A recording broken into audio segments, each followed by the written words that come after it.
எங்க அண்ணியை பத்தி எனக்கு தெரியும். யாரு தப்பா பேசினாலும் அதை பத்தி நான் கவலையே பட மாட்டேன். ஆனா உங்களை பத்தி குறை சொல்லிட்டாங்கல்ல, இந்த கல்யாணம் வேண்டாம். வேண்டாம், கரெக்ட். அண்ணா, இந்த கல்யாணம் நடக்க வேண்டாம். தயவு செஞ்சு வாங்க.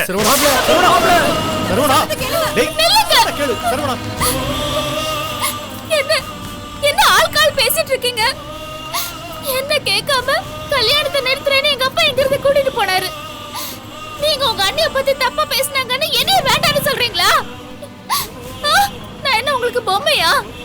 எல்லாரும் ஆள்கால் இஷ்டத்துக்கு ஆட்டி வைக்கிறதுக்கு. நானும் ரத்தமும் சதையும் கலந்த உயிருள்ள உணர்ச்சியுள்ள ஒரு பொண்ணு. புரிஞ்சுக்கோங்க அத ஃபர்ஸ்ட்.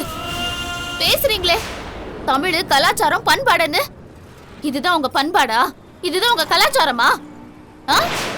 உங்களை நம்பி வர பொண்ணை தூக்கி எறிஞ்சிட்டு போறேன்னு சொல்றீங்க. இதுதான் உங்க கலாச்சாரமா? சொல்லுங்க. அம்மா ஆனந்தி. அப்பா சும்மா இருங்கப்பா. நீங்க தயவு செஞ்சு பேசாதீங்க. யாரோ என்னமோ பேசுறாங்கன்னு கொஞ்சம் கூட புரிஞ்சுக்காம கல்யாண வீட்டை விட்டு வெளியில வரீங்க. அன்னைக்கு அப்படிதான் இவங்க அண்ணனுக்கு கல்யாணம் பண்ணி வச்சுட்டாங்க, இனிமே நம்ம வீட்டுல பொண்ணு எடுக்க மாட்டாங்கன்னு சொன்னீங்க. ஏன்? இதுவே போதும்பா. இது பாருங்க, எதுக்கு சுத்தி வளைச்சு பேசணும்? நான் எல்லாரும் முன்னாடியும் கேக்குறேன், என்ன கல்யாணம் பண்ணிக்க உங்களுக்கு சம்மதமா? ஆனந்தி, உங்களை புருஷன்னு நினைச்சுதான் நான் இந்த சபைக்கே வந்து. இப்ப முடியாதுன்னு சொன்னா நான் செத்துருவேன் தெரியுமா? ஐயோ ஆனந்தி, நானும் உங்களை குறை சொன்னேன்? நானும் உங்க அண்ணிய குறை சொன்னேன்? சொல்லுங்க. யார் யாரு என்ன பேசினாங்கன்னு உங்களுக்கு தெரியாது. வேண்டாம், எனக்கு நீங்க தான் முக்கியம். நீங்க தான் என்னுடைய வாழ்க்கை. நான் எல்லாத்தையும் மறந்துடுறேன். என்ன கல்யாணம் பண்ணிக்கிறீங்களா? ஆனந்தி, ஆனந்தி, நீ இவ்வளவு தெளிவா இருப்ப நான் எதிர்பார்க்கல. என்ன தப்பா எடுத்துக்காத. யாரோ பண்ண குழப்பம் இதெல்லாம். உனக்கு பிடிக்காம தான் நீ மண்டபத்தை விட்டு உங்க அப்பா கூட போயிட்டேன்னு நினைச்சேன். இத பாரு, எப்பவுமே உன்னதான் கல்யாணம் பண்ணிக்கணும்னு நினைச்சேன். இப்பவும் அதே நினைப்போட தான் இருக்கேன். யாரும் குழப்பம் பண்ணி விட்டாங்க. சத்தியமா சொல்றேன், எங்க அண்ணிக்கும் இதுக்கு எந்த சம்மந்தமும் இல்லை. எங்க அண்ணனும் அண்ணியும் எனக்கு அப்பா அம்மா மாதிரி. அவங்கள யார் குறை சொன்னாலும் எனக்கு பிடிக்காது. அதனாலதான் உணர்ச்சி வசப்பட்டு பேசிட்டேனே தவிர உன்னை விட்டு போகணும்னு நான் நினைச்சதே இல்லை.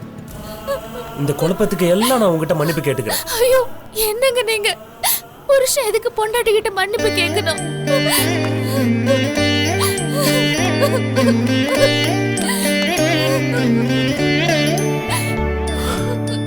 இங்க பாருங்க, ஏதோ ஒரு சின்ன குழப்பத்துல இப்படிலாம் நடந்துச்சு.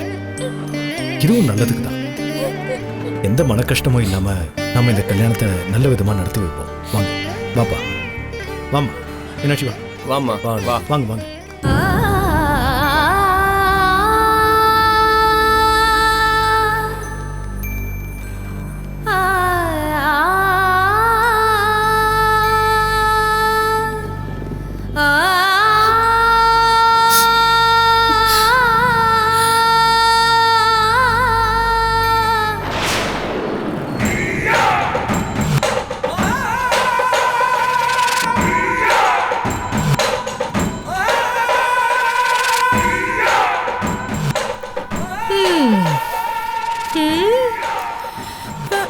கைக்கு கிடைச்சது வாய்க்கு கிடைக்காம போயிடுச்சு. போனவன் மறுபடியும் வந்து ஆரம்பம்னு போட்டானே, என்ன பண்றது? வா போவோம், என்ன நடக்குதோ நடக்கட்டும்.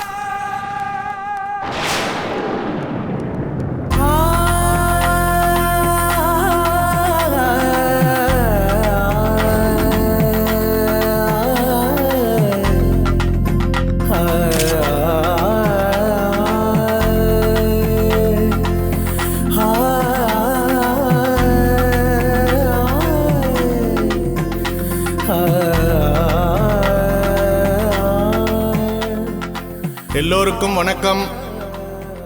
இப்பொழுது பல தடைகளை தாண்டி இத்திருமணம் நடைபெறவிருக்கிறது. இந்த சீர்திருத்த திருமணத்தை பற்றி எல்லோருக்கும் ஒரு தவறான கருத்து இருக்கிறது.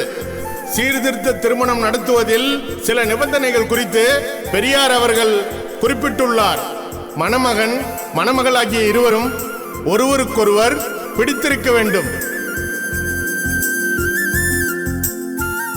இந்த நன்னாளில் இருவரும் நல்ல தம்பதிகளாக, மனதிற்கு பிடித்த காதலர்களாக காலம் இவர்களை ஒன்று சேர்த்திருக்கிறது என்று நமக்கு மிக தெள்ளத் தெளிவாக தெரிகிறது. இரண்டாவது நிபந்தனை, நகை, ரொக்கம், பொருட்கள், சீதனம் என்று எந்த விதத்திலும் வரதட்சணை வாங்காமல் திருமணம் நடத்த வேண்டும். அதுவும் இங்கு ஈடேறி இருக்கிறது.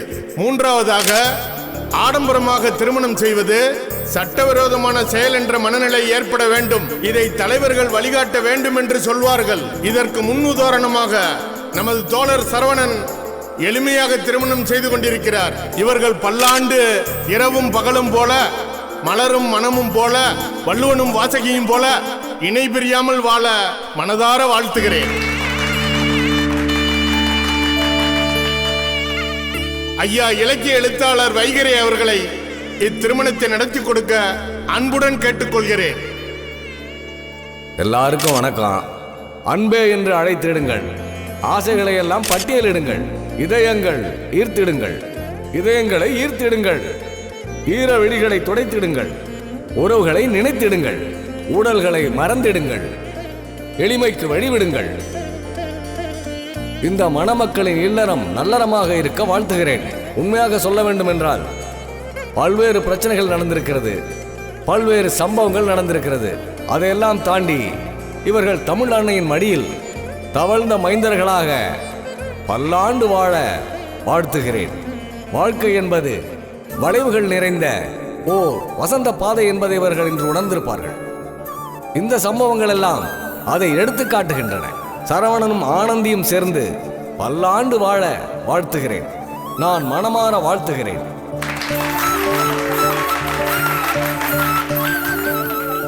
அடுத்ததாக சரவணனும் ஆனந்தியும் மாலை மாற்றிக் கொள்வார்கள்.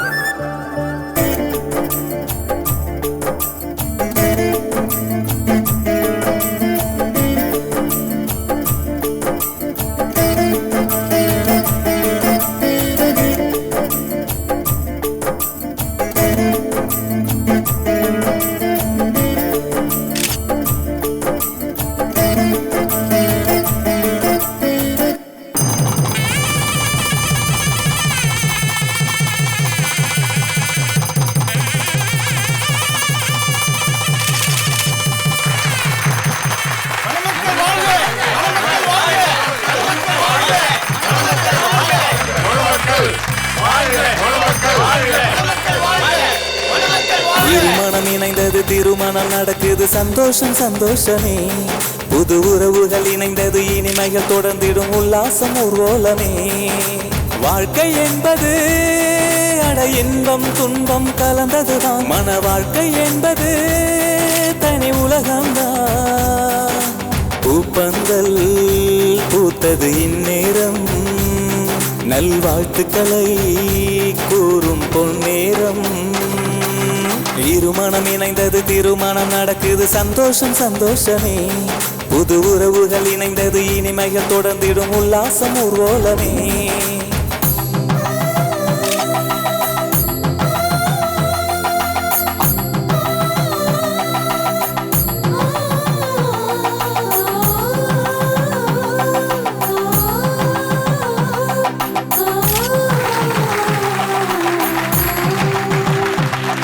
அன்பு என்பதை அனைவருக்கும் அந்த ஆண்டவர் கொடுத்தானே. அதில் வந்து சண்டைகள் இல்லாமல் நாம் வாழ்வது முறைதானே.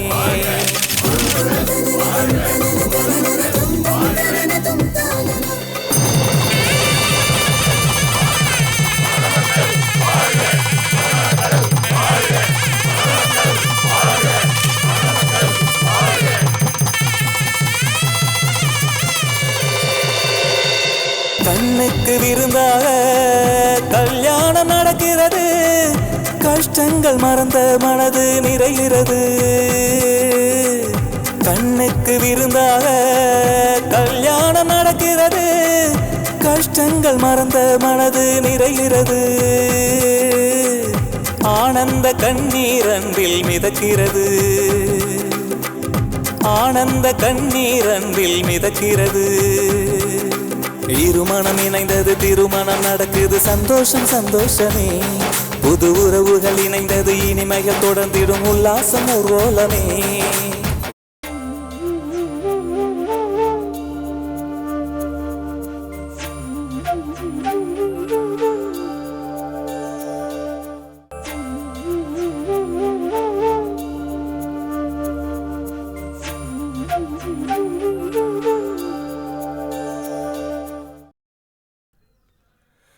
திருமணம் செவ்வனே முடிந்தது.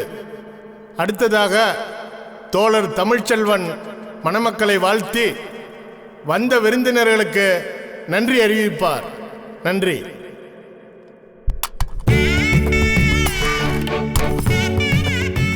எல்லோருக்கும் வணக்கம்.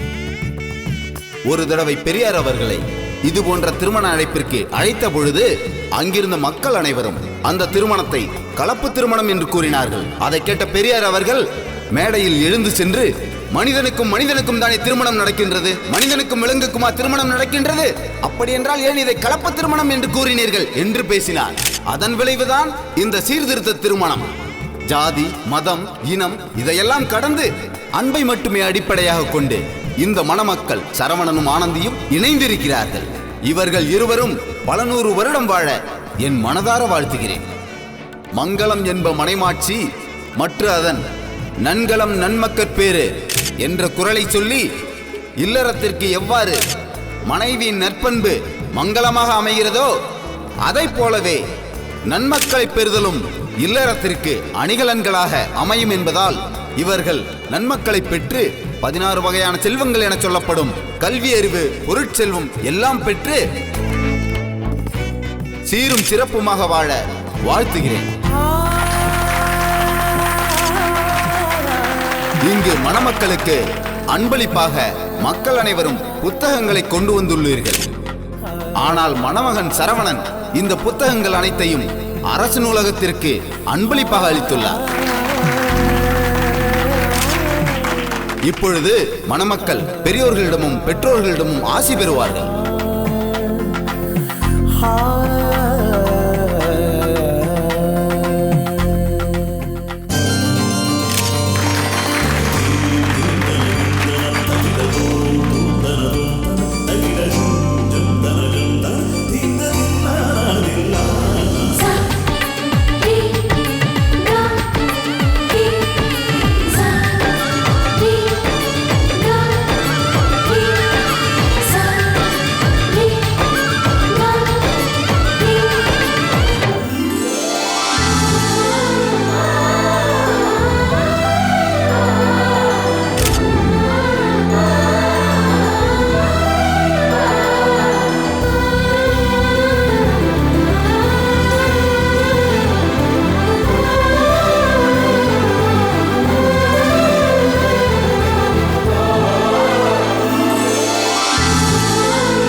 இனிதே இந்த சீர்திருத்த திருமணம் இப்போது நிறைவடைகிறது.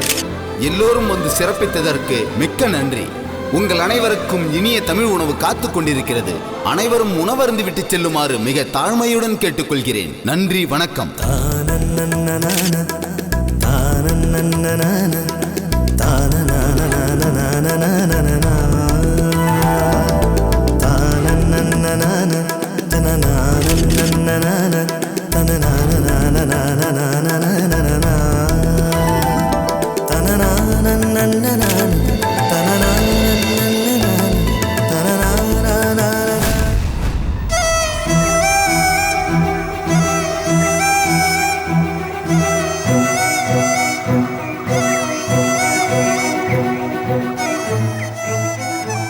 எல்லோரும் இப்படி சோகமாக இருந்தால் எப்படி? ஏதாவது ஒரு முடிவு எடுக்க வேண்டாமா?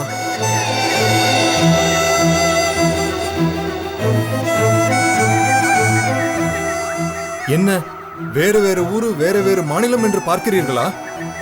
எல்லோரும் இந்த நாட்டைச் சேர்ந்தவர்கள் தானே. அவ்வளவு பெரிய சுதந்திர போராட்டத்திலேயே எல்லோரும் ஒன்றாக சேர்ந்து வெள்ளைக்காரர்களை விரட்டடித்தோம் அல்லவா?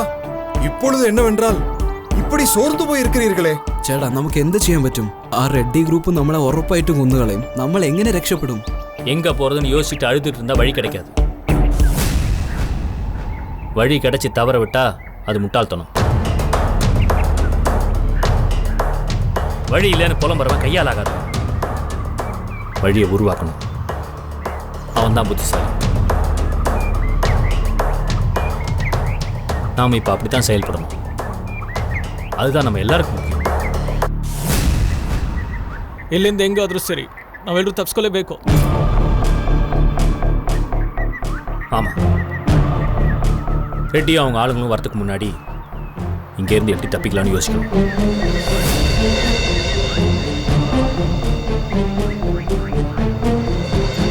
அண்ணா, எனக்கு இந்த வழி நல்லா தெரியுண்ணே. இங்கேருந்து ஒரு 5-6 கிலோமீட்டர் நம்ம போனோம்னா ஒரு மெயின் ரோடு வரும். அங்கேருந்து லாரியை பஸ்ஸை பிடிச்சிட்டு அப்படியே தமிழ்நாடு பாட்டு போயிடலாம்ண்ணே. அங்கேருந்து தப்பிச்சிடலாம்ண்ணே. അതേസമയം റെഡ്ഡി ആൾക്കാരുടെ കണ്ണിൽ പെടാതിരിക്കണം. ரெட்டியுடைய மற்ற ஆட்கள் சற்று தூரம் சென்றிருக்கிறார்கள். இங்கு நமக்கு காவலாக இருப்பது 2 பேர் மட்டுமே. அவர்களை மட்டும் நாம் சமாளித்து விட்டால் நாம் இங்கிருந்து தப்பி விடலாம். முருகா, ராத்திரி முழுக்க அந்த தண்ணியில் கையை ஊற வச்சு நூல் கயிறுலாம் நல்லா ஈரமாயிடுச்சு. பல்லால் கடிச்சு இழுத்தா கூட ஈஸியாக தப்பிச்சிடலாம். சரிண்ணே.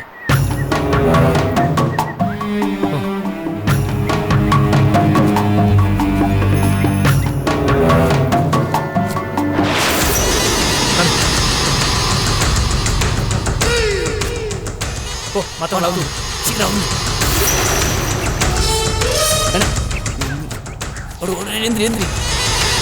എഴുന്നേറ്റ് ഞാൻ കഴിക്കാം. എഴുന്നേറ്റ് നമുക്ക് വേഗം പോവാം. டேய், எங்கடா தப்பிச்சு போற? ஏன் இடத்துல இருந்து நீ தப்பிச்சு போவியா? నీకెంత ధైర్యం రా? నిన్ను చిత్రవద చేసి చంపుతాను రా. పదా పదరా.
டேய், என்ன பெருசா பிளான் போட்டு தப்பிக்கலான்னு பாக்குறீங்களா?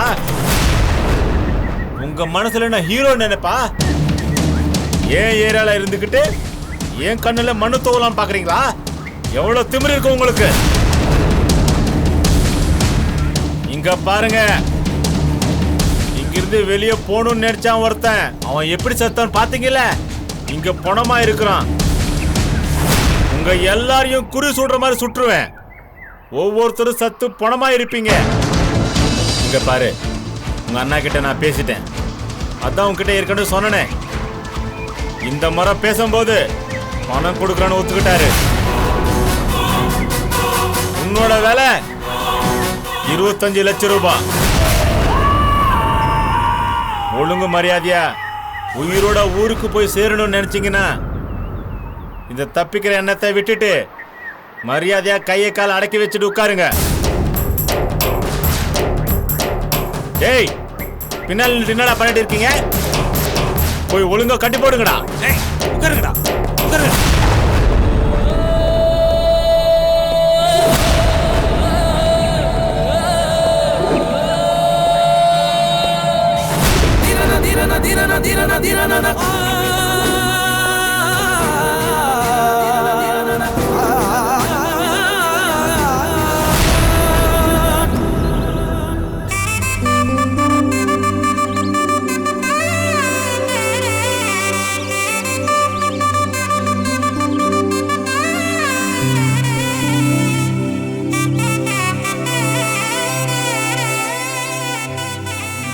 அண்ணே, தட்டுல காசு போடு.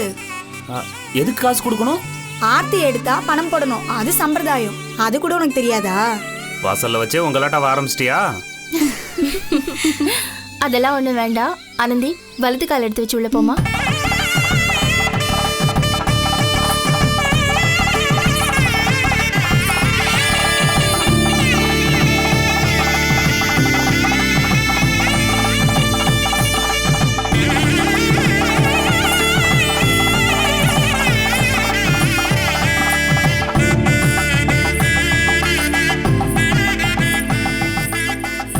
வாப்பா சரவணா, வாமா, வா வந்து விளக்கேத்து.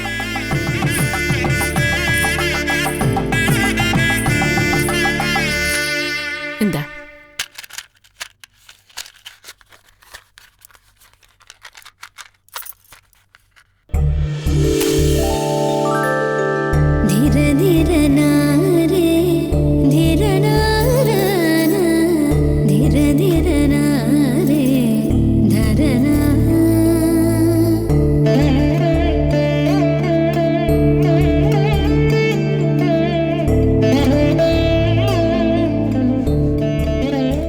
சரவணா, அப்பா கிட்ட ஆசீர்வாதம் வாங்கிக்க. சரிங்கம்மா.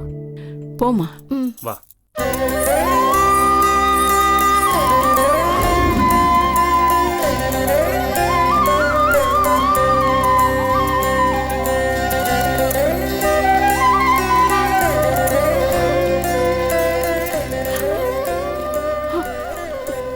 அம்மா. அத்தை. ஒண்ணு இல்லம்மா. மீனாட்சி, பாலும் பழம் எடுத்து வச்சியம்மா? எடுத்து வச்சிட்டேம்மா. வா சரவணா, வாமா. ஆனந்தி, வா. உமா, பாய் எடுத்து போடு.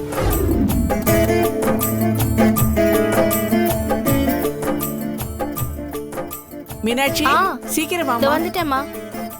அம்மா கொடுங்க.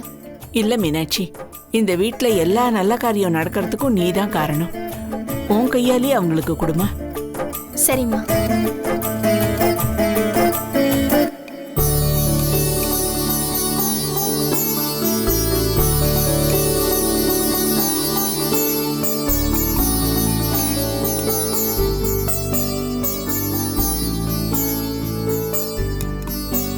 வைஜெயந்தி, நீ கொடு.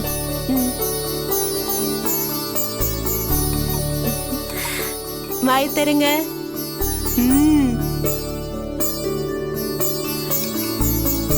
மணப்பொண்ணு, வாய் தர. இந்தாங்கக்கா.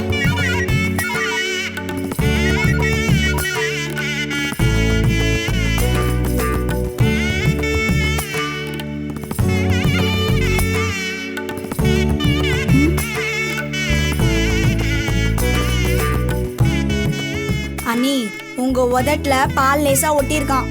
அதான் அண்ணன் துடைக்க சொல்றாங்க. அண்ணா, ஒன்னும் பிரச்சனை இல்லைண்ணே, நீயே கூட தொடச்சு விடலாம். வைஜெயந்தி, சமையல் எல்லாம் ரெடியா இருக்கா? எல்லா சமையலும் பண்ணி வச்சிட்டேங்கா. நீங்க சொன்ன மாதிரி தான் பண்ணியிருக்கேன். ஏமா மீனாட்சி, சாப்பாடெல்லாம் தயாரா இருக்கா? எல்லாம் தயாரா இருக்குமா. வைஜெயந்தி தான் பண்ணிருக்கா. உமா, அடுத்தது நீதான். வைஜெயந்தி, சாப்பிடும்போது எல்லாத்தையும் நீ சரிக்கா. ஐயா, நாங்க அப்படியே கிளம்புறோங்க ஐயா. என்ன அதுக்குள்ள சாப்பிட்டு போலாமே? இல்லைங்க ஐயா, பரவாயில்ல. அப்புறம் ஒரு விஷயம் சொல்லுங்க. நாங்க ரொம்ப ஏழப்பட்டவங்க தான்.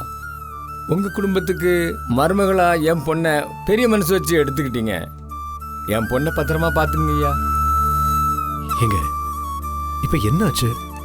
நீங்க ஏன் திரும்ப திரும்ப அதையே பேசிட்டு இருக்கீங்க? உங்க பொண்ணு கல்யாணம் நல்லபடியா முடிஞ்சிருச்சுல? உங்க பொண்ணு எங்க நல்லபடியா இருப்பா. நீங்க போங்கய்யா, போங்க. அதுக்கு இல்லைங்க ஐயா, நீங்க ஏதோ மனசங்கடத்துல இருக்கீங்க. அதெல்லாம் ஒண்ணு இல்ல. உங்க சண்முகன் தம்பி கூட கல்யாணத்துக்கு வரல. இந்த கல்யாணத்துல ஏகப்பட்ட குழப்பம். அதை நினைச்சா ஒரு அப்பனா என் மனசு கொஞ்சம் பதறுதுங்க ஐயா. என்ன கேக்குறீங்க? ஏங்க எல்லாரும் வராத தம்பியை பத்தியே கேட்டுட்டு இருக்கீங்க?